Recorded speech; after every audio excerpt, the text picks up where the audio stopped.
They thought we wouldn't notice, that we wouldn't fight back, that by the time we understood what was happening, it would already be too late. But they forgot one thing. We're human.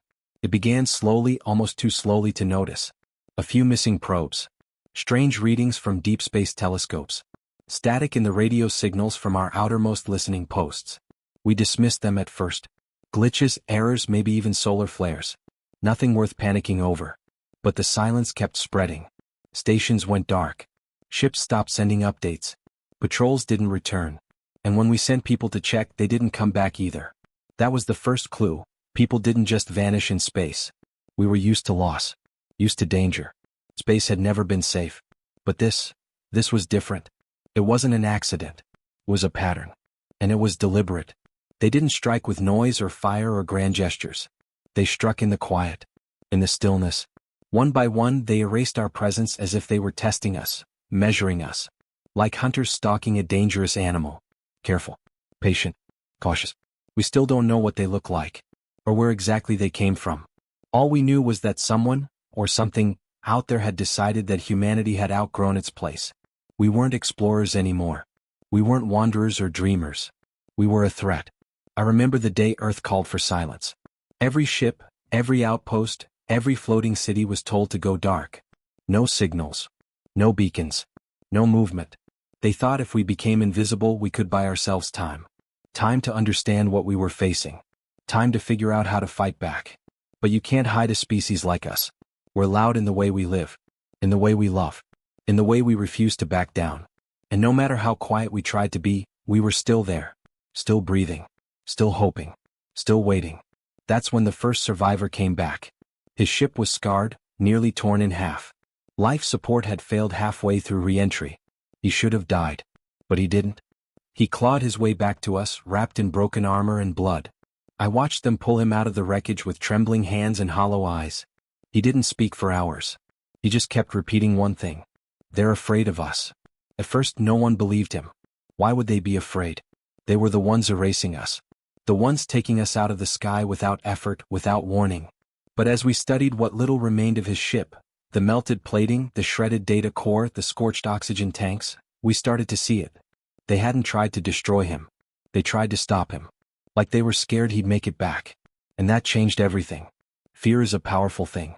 It shapes the battlefield long before the first shot is fired. And if they were afraid, that meant they knew what we were capable of. Someone out there had done the math. They'd looked at humanity, not at what we were now but at what we could become, and they'd decided it was too risky to let us grow. We weren't their enemy yet. But we were going to be. And that's when the whispers started. Underground networks. Shadow broadcast. Quiet conversations in crowded places. A plan was forming. A resistance that wasn't just about fighting back, it was about surviving long enough to change the game. I was one of the first to sign up. Not because I was brave. Not because I wanted revenge. But because I was tired of watching us die in the dark. We didn't even have a name for them. Some called them shadows. Others called them the architects. I just called them the fearful. Because no matter how advanced they were, how perfect their ships or precise their strikes, at their core they feared what we might become. So we gave them a reason. We stopped hiding. We lit up the sky. Every beacon. Every signal tower. Every flare. Come find us, we said. Come see what your fear created. The first attack was a disaster. They came fast. Slick. Surgical. Like a surgeon's blade, they cut through our defense lines before we could even lock onto their positions. Half our fleet was gone in minutes. The rest was scattered, broken, or running. But even in the wreckage, something strange happened. They didn't pursue. They didn't finish us off. They retreated. It was as if they weren't here to win a war. They were here to delay one. By time. Stall us. What? That question haunted us more than the silence ever did. What could we possibly become that frightened them so much? That's when we started looking deeper. Not just into space but into ourselves. Into what made us dangerous. Into what made us human. And we started seeing patterns they had missed. Or maybe tried to erase. Old colonies. Long abandoned experiments. Human minds reaching where they shouldn't have. Into dimensions we didn't understand. Into energies that warped time, space, even death itself. They weren't trying to stop our ships. They were trying to stop what was inside us. Because deep down, we carry something no other species has ever dared to wield. Desperation. Hope. And the refusal to surrender. I was stationed on the edge of the serious break when it began again. We'd been silent for months, orbiting a dead moon, pretending to be debris, waiting, watching, holding our breath. And then the stars shifted. They didn't arrive with warning. No signal, no movement, just presence, like something slipping out from behind a curtain. They weren't ships, not exactly. More like moving voids, like pieces of space had come alive. We scrambled to respond, to call for help, to power up defenses. But every system locked. Every control jammed. It was like the machines were afraid too. I remember standing there, fists clenched, heart pounding, watching that darkness get closer. And I didn't run. Because deep down I wanted them to see me. I wanted them to look into the eyes of the very thing they feared. A human. We weren't soldiers anymore. We were something else. Something old. Something that had always been inside us, buried beneath the layers of civilization and comfort and peace. Survivors. Fighters. The final threat. We'd always known how to destroy. But now we knew why we had to fight. Not for territory. Not for glory. But for the right to exist. And that made us dangerous. I don't know how long we stood there, the voids circling us like vultures. I don't know what stopped them from striking. Maybe it was hesitation. Maybe it was fear. Or maybe they finally realized. It was already too late. The threat they feared wasn't in our weapons. It was in our will.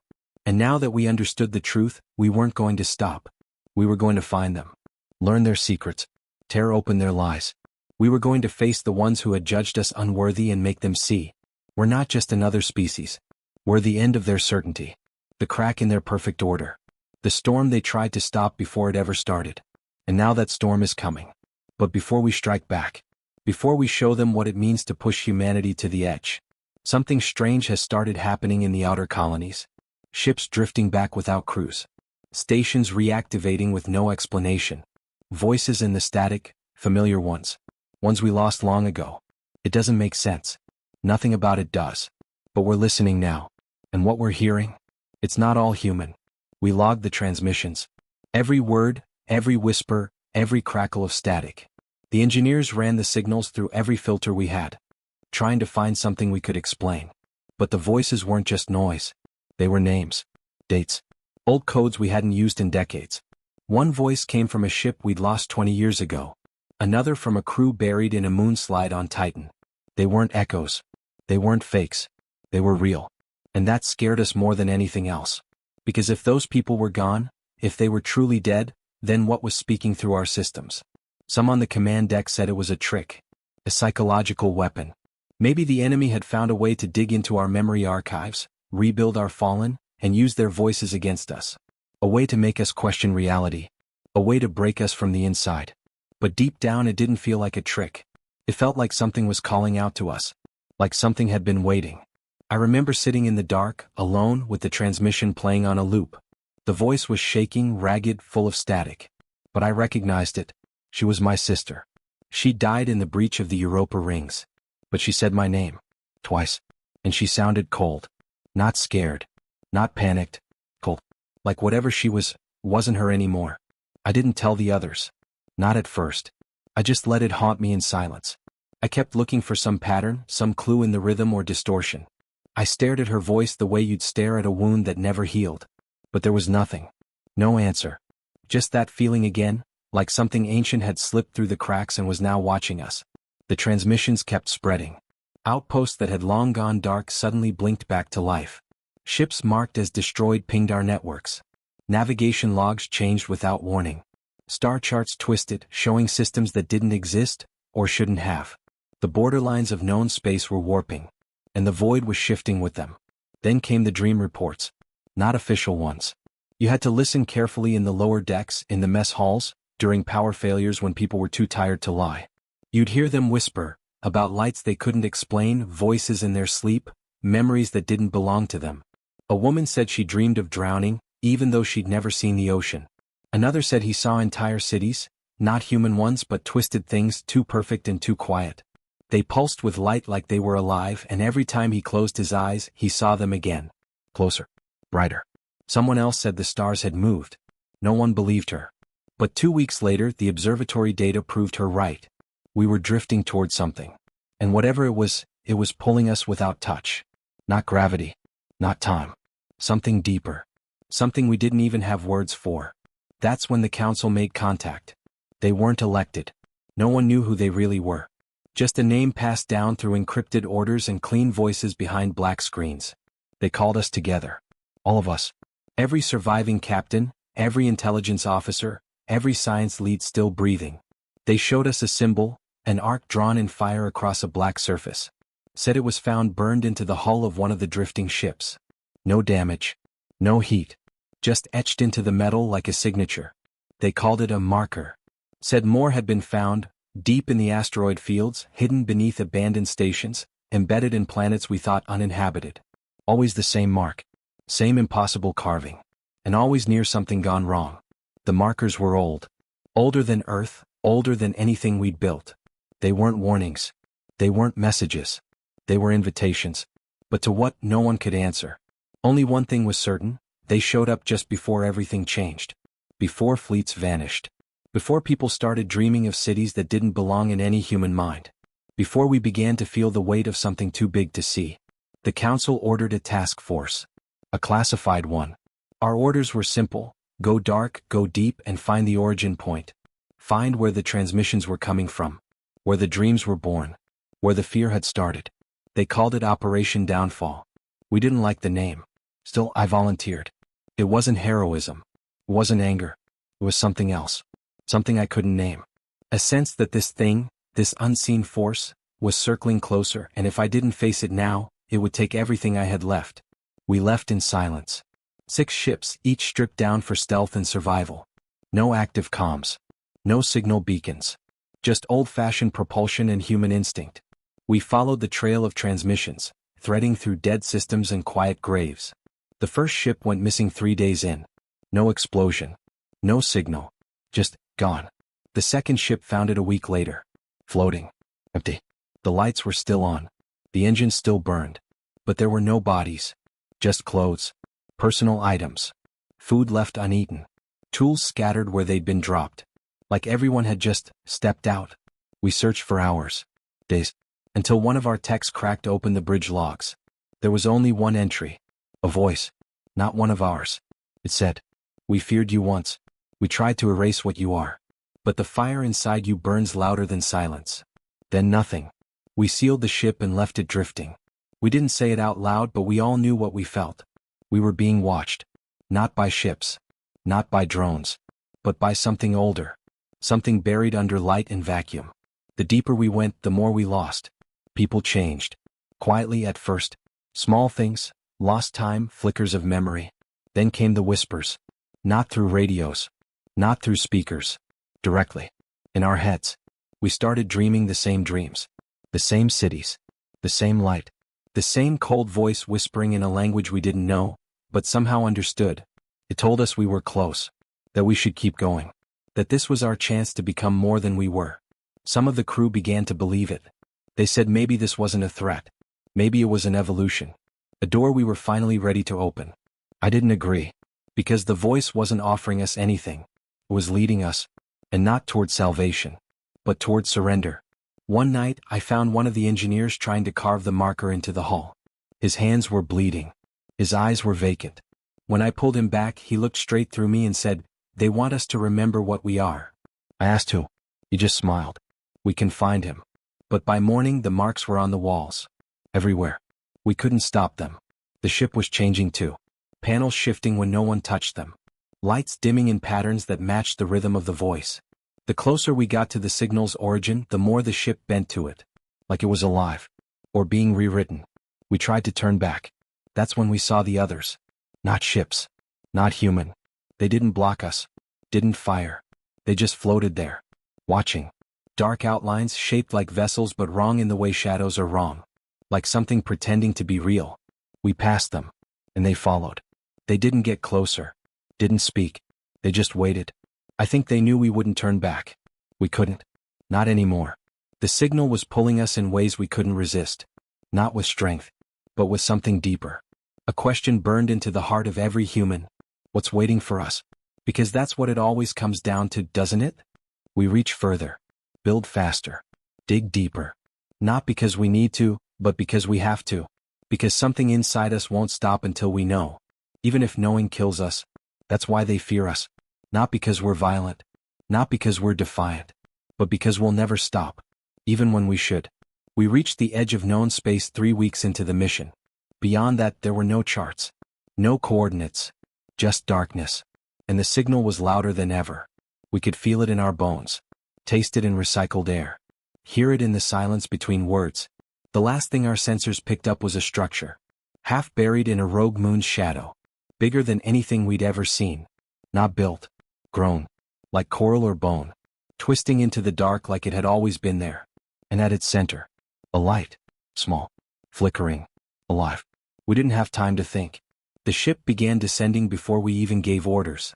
It moved on its own. Systems overriding. Controls locking. No one panicked. We were past fear. The voice spoke again. And this time, it wasn't cold. It was curious. "Do you see now?" it asked. "Do you understand what you are becoming?" No one answered. We didn't have to. Because we weren't just there to listen anymore. We were there to find out if the threat they feared was already inside us. We drifted closer to the structure, barely speaking. No one dared to say what we were all thinking. This wasn't a place we had discovered. It was a place that had been waiting. The ship's lights flickered again, in perfect rhythm with the pulsing glow from the structure ahead. It was faint, slow at first, like a heartbeat buried in stone. Then faster, stronger, like it was waking up. We suited up in silence. There wasn't a mission briefing, not anymore. The protocol had stopped matching the moment the ship started flying itself. Every step toward the airlock felt heavier. Not just because of the gravity shift, but because something deeper had settled into us. A pressure behind the eyes. A tremor in the chest. We weren't supposed to be here. Not like this. The moment the hatch opened, we stepped into something thick. The airless vacuum outside shouldn't have felt like anything, but it did. Like walking into a memory you'd buried deep. The surface wasn't metal, not quite. It shifted under our boots. Almost soft. Breathing. Covered in symbols we couldn't read but somehow already knew. We kept moving. The entrance yawned open before us. It wasn't a door, more like a wound in the structure itself. Inside there was no light. Just that same pulsing glow in the distance, flickering like it was alive and watching. The moment we crossed the threshold, the signal spiked. It hit like a scream. Not loud, not physical. But inside. Behind the ribs. Behind thought. The voice was no longer calm. It was urgent. "You are not ready." The words didn't stop us. Nothing could have stopped us. Because now we weren't just hearing the voice. We were answering it. With every step deeper, more of us began to change. A few started speaking in languages they'd never learned. One of the medics had a seizure, then stood up with no memory of it. But when he opened his mouth, the symbols around us glowed brighter. He never said what he saw. He didn't need to. We all felt it now. That something buried in this place had touched us. Not in passing, but directly, deeply. Like we had always been connected and the link had only just come online. We found the chamber by accident. It wasn't marked. It wasn't guarded. It simply was. A massive room stretching wider than any ship. No ceiling, just darkness that curved too far to measure. The walls were covered in those markings. They pulsed slowly, and in the center of it all, suspended above a hollow platform, was the light. Only now it wasn't small. It had grown. It flickered in waves like a living star held in stasis. It was beautiful, terrifying, familiar. One of the crew stepped forward. A scientist. He didn't say a word, just walked straight into the center and stood beneath it. We screamed for him to stop. He didn't listen. The moment he raised his hands, the light dropped. Not onto him. Into him. His body locked up. Back arched. Fingers splayed. He screamed, but not in pain. It sounded more like wonder. Like he saw something too vast to understand and couldn't keep it inside. Then he collapsed. We ran to him. He was alive but not the same. His eyes were no longer his. They were glowing. Faintly at first. Then brighter. He looked up at us and smiled. "They made us in their image," he said. "But we broke free. We became something they could never predict." We backed away. None of us knew what to say. He stood slowly, like he wasn't in control of his own limbs. And when he turned, the chamber reacted. The walls lit up. Symbols moved. They didn't just glow, they changed. Into faces, shapes, people. Some we recognized. Some we didn't. All human. "They tried to end us before we knew what we were," he whispered. "They failed. But they left something behind. A reminder. A key." We asked who they were. He didn't answer. Instead, he walked toward one of the walls, and it opened. Not like a door. Like a mouth. Beyond it was another corridor, this one full of what looked like shells. Suits. Human-shaped machines, tall and dark as if waiting for occupants. Some were empty. Some weren't. We stepped back. The fear came rushing in again, stronger now. Tangible. No longer distant. Another voice echoed, not from him, not from the chamber, but from the suits. "You are the echo of what we once feared," it said. "Now you return. Evolved. Divided. Hungry." We didn't move. We didn't breathe. One of the suits turned its head. We ran. Through the corridor, back toward the main chamber. But the structure was shifting behind us. Closing in. The path back to the ship was gone, replaced by endless walls and glowing veins of light. The platform that held the star was now empty. The light was gone. And so was he. We stopped. Every direction looked the same now. The structure had changed while we weren't looking. Or maybe it had always been this way and only now were we seeing it clearly. One of the others fell to their knees, sobbing. Said she saw her brother. Said he'd died 2 years ago, but she just heard his voice. Said he told her to let go. We pulled her up. Kept moving. Not because we knew where we were going, but because we had no choice. That's when we found the mirrors. They weren't glass. They were polished walls, reflective enough to see ourselves, but the reflections didn't match. Some were older. Some were injured. One of them was smiling when I wasn't. They moved even when we stood still. We realized we weren't alone. Our own minds were becoming part of the structure. Our thoughts, our fears, our memories, it was reading them, copying them, rewriting them. We weren't inside a machine. We were inside something alive. And it was learning us. The air began to vibrate. The voice returned, louder now, layered, like 1,000 minds speaking at once. "You ran from extinction.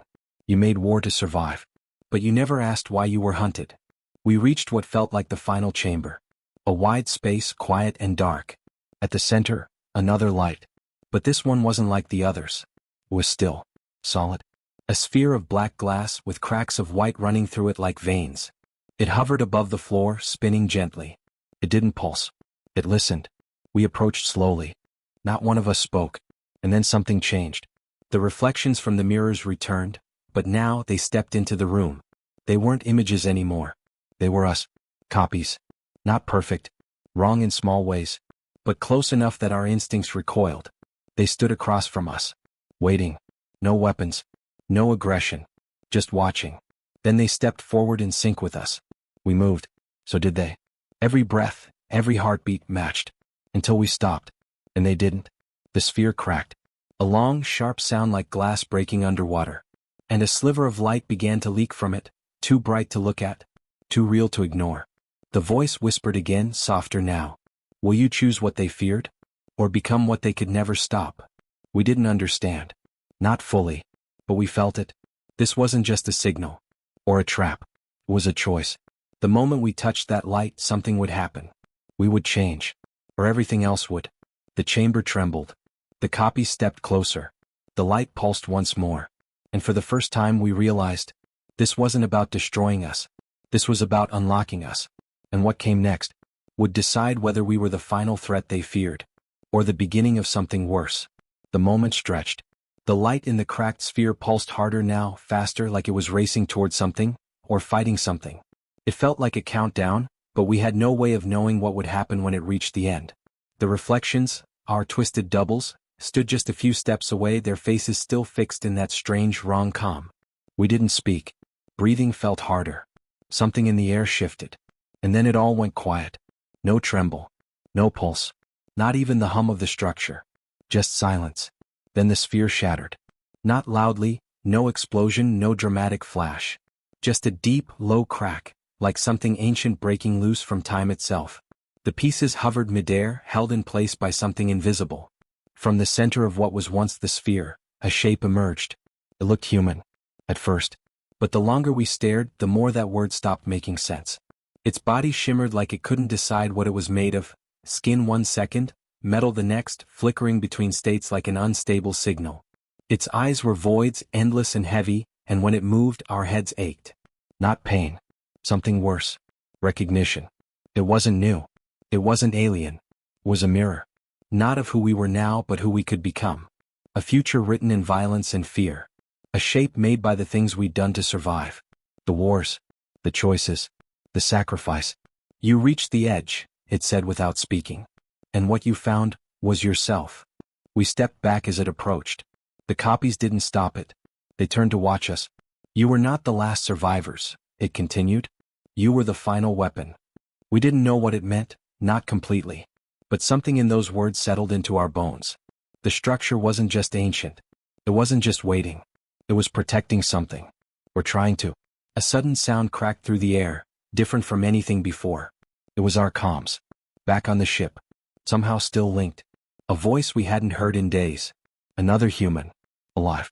From a second expedition we didn't even know had launched. They were broadcasting on emergency frequencies, but the message kept looping, scrambled, half-broken. We caught fragments. Don't land, structure isn't dormant. Not a temple. It's a cage. They didn't build it for defense.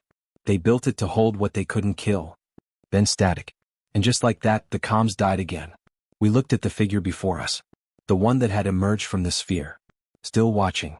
Still waiting. And something clicked. It was human. It had been. But not anymore. Whatever had happened to it, whoever it used to be, it had changed. Evolved through something we couldn't begin to understand. And the structure had trapped it here. For how long we couldn't guess. But the moment we stepped into this place we must have triggered something. A failsafe. A test. Or maybe an alarm. Because we weren't alone in the sky anymore. Outside the structure, hundreds of lights blinked on in orbit. We saw them on the remaining feeds, ships. Not ours. Not from Earth. Not from any civilization we knew. Vast, black silhouettes drifting slowly closer. Like predators sensing weakness. Alien vessels. Unlike anything we'd faced before. Massive and silent, they slipped between stars like shadows, impossible to count, impossible to ignore. We stared at the screen, frozen. One of us whispered what we were all thinking. They followed the signal. The structure hadn't just awakened whatever was inside. It had broadcast. Not just to us. To them. The real architects of the cage. The ones who had trapped the creature. No, the version of us, here. They'd seen us open it. And now they were coming back to finish what they started. It wasn't just an alien invasion. It was a containment protocol. And we were the breach.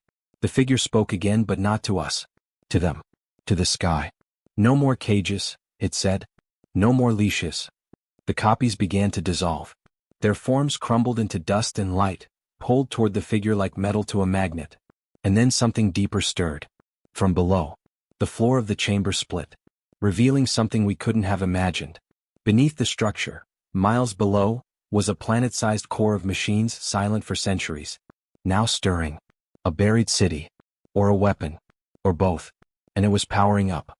Every wall of the chamber lit up with images, flashes of Earth, of our colonies, of the galaxy. A map drawn in light. Targets. A voice deeper than the rest filled the space. Your kind was not made to survive.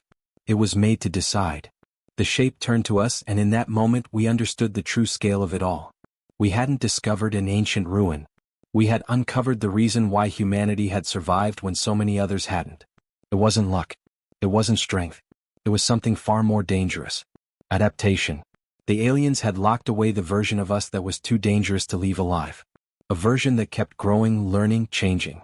One they couldn't predict, couldn't control, couldn't kill. And now, by stepping into this place, we had made a choice. We'd become part of it. Linked to the machine. Linked to it. The figure reached out a hand. A spark jumped between us. No pain. Just heat. And a flood of images. Millions of lives. Wars.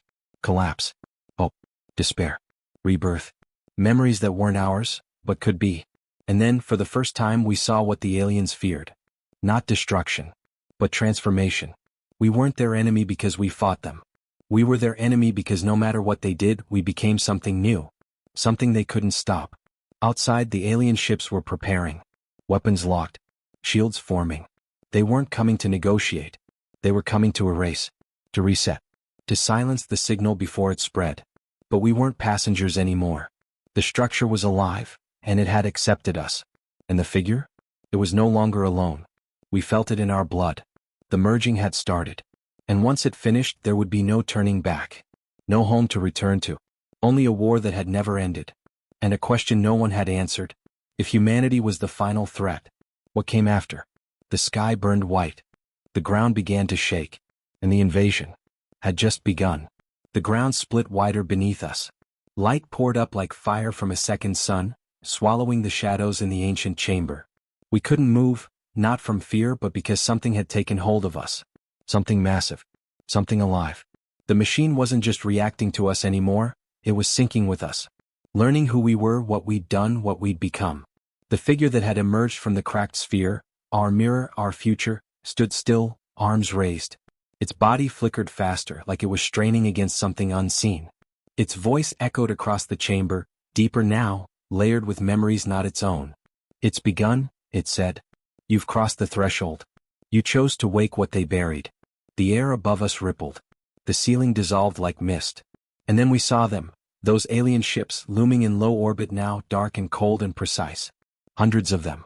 Maybe more. All aligned like teeth in a silent mouth, waiting to bite down. They weren't here to talk. But neither were we.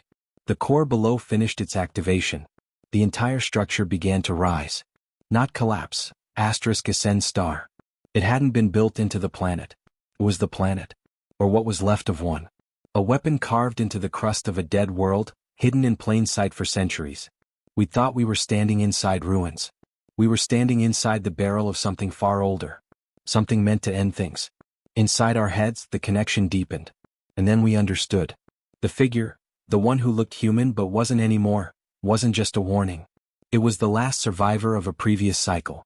A human who had merged with the structure long ago, long before our kind even reached the stars. Trapped. Preserved. Waiting for the next evolution. And we had become the continuation of that pattern. The invasion had reached the upper atmosphere now. Bright flashes bloomed across the sky as the aliens fired the first salvos. They thought they were still in control. That they could erase the mistake before it spread. They were wrong. The structure lifted with a deep, humming roar, like the breath of something waking from an endless sleep. It cracked through the planet's crust, shattering mountains, sending shockwaves racing across the dead surface. Above, the alien ships unleashed everything they had. Beams of light, projectiles moving faster than thought, a coordinated assault meant to wipe us out in one precise moment. But we didn't fall. The figure raised its hand. So did we. And the sky caught fire. The energy from the structure erupted in a dome of light so massive it bent the atmosphere. It caught the alien attack mid-strike and sent it right back. The nearest enemy vessel broke apart, molten debris cascading across the black like burning tears. But that wasn't the weapon. That was just a shield. The real weapon was inside us now. We weren't meant to destroy the enemy. That had never been the purpose of this place. It was built to transform. To take the raw fear and desperation of survival and forge it into something stronger. Smarter. Something the enemy couldn't predict. Adaptation was the weapon. And we had adapted. One by one, the alien ships shifted tactics. They split formation, drawing back, trying to regroup, but it was too late. The structure fired again, this time from the core. A thin, almost invisible wave of energy spread out like a ripple in water, brushing against everything in its path. The enemy ships stopped. Frozen. Not destroyed. Not damaged. Just stopped. They didn't fall. They didn't retreat. They just went still. Something had overridden them. Hijacked them. And we knew it wasn't the figure doing it. It was us. Something in the machine, some part of it now connected to our minds, had reached into their systems and rewritten them. Not hacked. Not tricked. Overwritten. And the worst part? They'd seen it happen before. The figure looked at us then. Really looked. Its eyes, once empty voids, were now filled with something else. Recognition. "You are what we feared," it said. "And what we hoped." The chamber around us collapsed inward, the walls folding like origami, revealing deeper layers of the structure. A bridge, a neural cradle, and a seat. One seat. The structure wanted a pilot. It had chosen us. We didn't speak. We didn't argue. We sat. The moment we did, our mind was everywhere. In orbit. On Earth. Across the stars. We saw our people. And they saw us. But here, right at the edge, was where everything should have ended. Except it didn't. As the last alien ships shut down and drifted into silence, something moved behind them. At first we thought it was more debris. Maybe a ship that had evaded detection. But it wasn't. It was alive. Massive. Silent. Older than everything we had touched. A sleeper. Hidden in the shadow of their fleet. Not a weapon. Not a ship. A mind. Their true mind. The aliens we had fought. Those ships, those decisions, all of it, had been controlled from this. A central intelligence buried in deep orbit, hidden until the final moment. It hadn't revealed itself until it was sure we had merged with the weapon. And now it was speaking. Not in words. Not even in thoughts. But in memory. It showed us flashes of worlds burned by our kind. Colonies that didn't listen. Species that didn't survive contact. It wasn't invading. It had been defending. Defending the galaxy from us. We stared, breath caught in our chest. Because for the first time, we didn't know if we were still the heroes in our own story. Yes, we had survived. Yes, we had adapted. But what had we become in the process? The machine around us pulsed again. The seat beneath us began to fade, as if giving us one last chance to decide. We could wipe out the enemy. All of them. Right now. One pulse. One thought. And they would be gone. But then what? The galaxy wouldn't forget what we'd done. And worse, the transformation might not stop with us. We looked at the figure still standing near the core. It was watching us. Silent. Waiting. Not for war. But for choice. We stood. Took our hands off the controls. And the machine went quiet. The lights dimmed. The energy faded. The shield lowered. The alien mind did not retreat. But neither did it strike. We had made a choice. To be human. Not a weapon. Not a threat. And in that silence, something shifted in the air. A signal. Not of war. Of understanding. The alien ships powered down. And began to drift away. Slowly. Like they didn't quite trust what they'd seen. But were willing, for now, to watch. The figure looked up, its body already fading into light. You broke the pattern, it said almost in awe. You changed the end. We reached for it. But it was already gone. Scattered into sparks. The seat faded. The structure settled. And all that remained was the echo of something we couldn't explain. A whisper. Not in words. But in hope.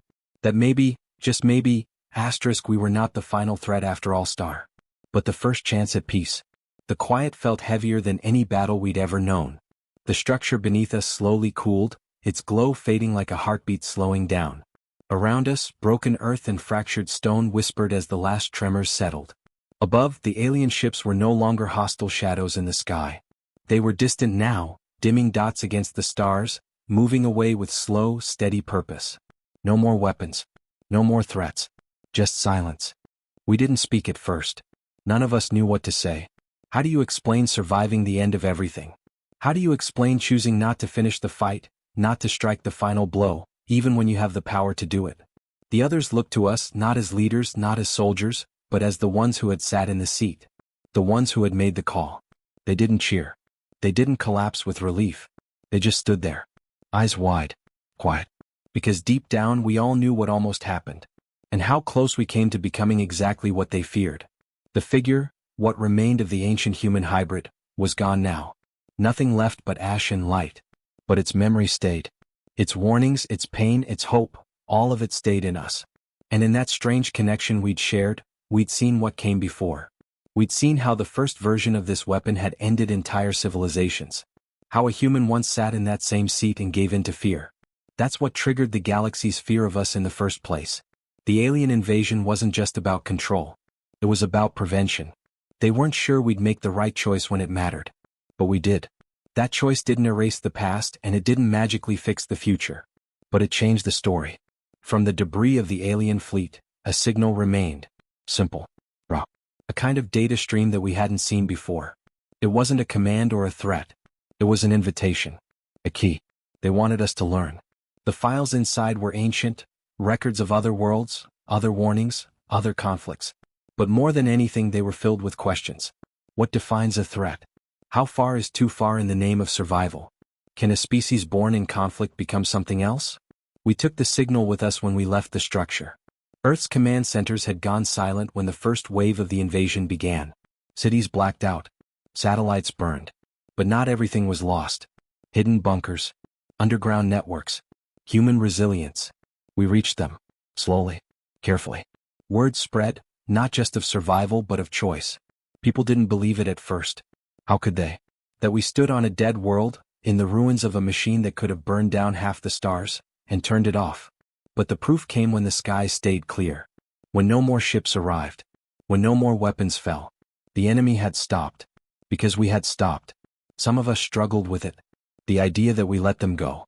That we didn't avenge the dead, the destroyed, the ones who never got a choice. But vengeance had never really been the goal. Not if we were being honest. We wanted to live.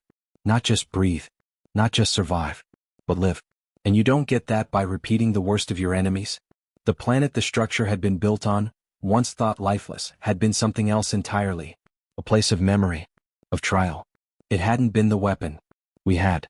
The machine only responded to who we were on the inside. What we brought with us. And we brought pain.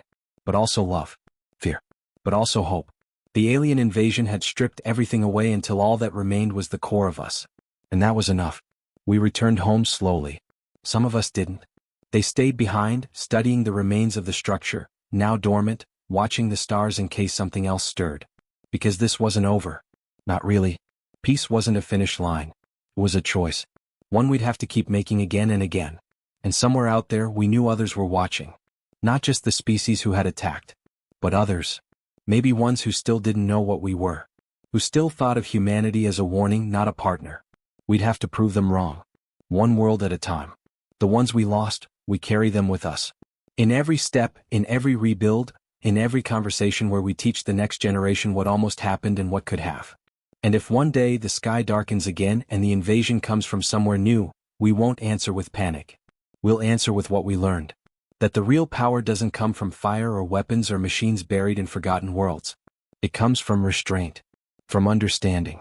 From choosing who we become, even when it's easier to become the worst version of ourselves. The galaxy thought we were the final threat. Maybe once we were. But not anymore. Now we're something else. A species that walked to the edge of extinction, looked into the eyes of fear itself, and stepped back. Not because we were weak, but because we were human. And that meant something. It still does.